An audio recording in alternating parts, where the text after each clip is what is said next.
I'll be talking of bony pelvis. This is Yogna Saraswat, rule number 180.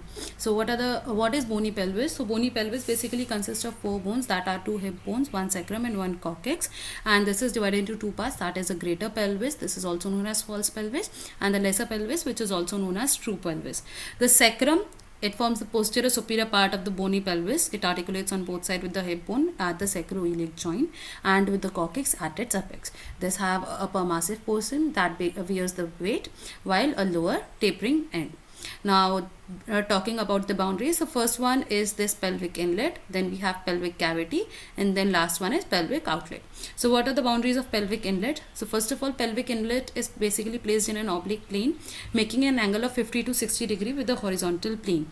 So what are the boundaries? So first of all, it starts from the upper border of the pubic symphysis, then we have pubic crest, then we have pecten pubis.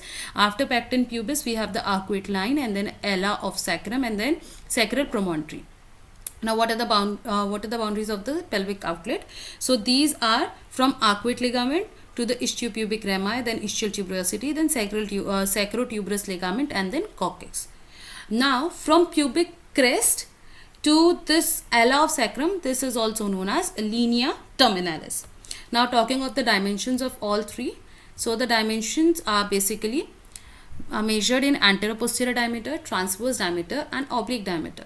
So what are the anteroposterior in case of pelvic inlet? So anteroposterior is measured from the midpoint of the sacral promontory to the upper margin of pubic symphysis, while oblique is measured from one side ischiopubic eminence to the opposite upper border of the sacroiliac joint, upper margin.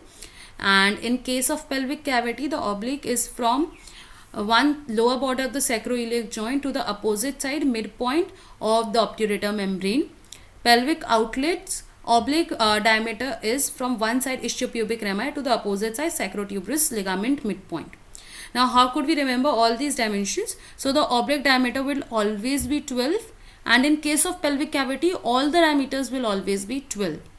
In case of pelvic outlet, the anteroposterior is more, that is 13, and in case of pelvic inlet, the transverse is more, that is 13, since it wears the abdominal viscera and since it is required during the childbirth. Now what are the sex differences in the pelvis? So basically all these sex differences are for the adaptation of female pelvis for the childbearing. The male pelvis have thicker bones, prominent bony markings, and stronger muscles. Now differences being, false pelvis is deep in male and shallow in female.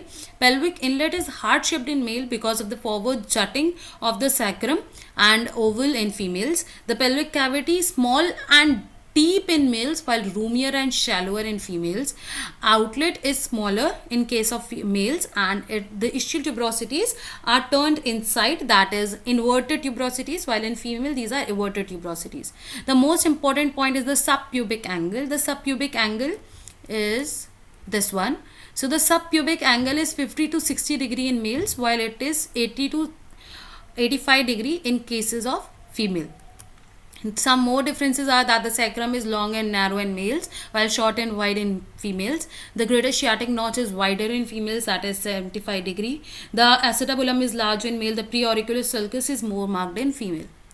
Now as we can easily locate that this one, outer one is the female pelvis since it is oval, and the inner one is male pelvis since it is heart shaped. Now this is the axis of pelvis. As we can see that the inlet makes an angle of 50 to 60 degree with the horizontal plane, while the pelvic outlet makes an angle of 15 degree with the horizontal plane. So this is all in case of bony pelvis.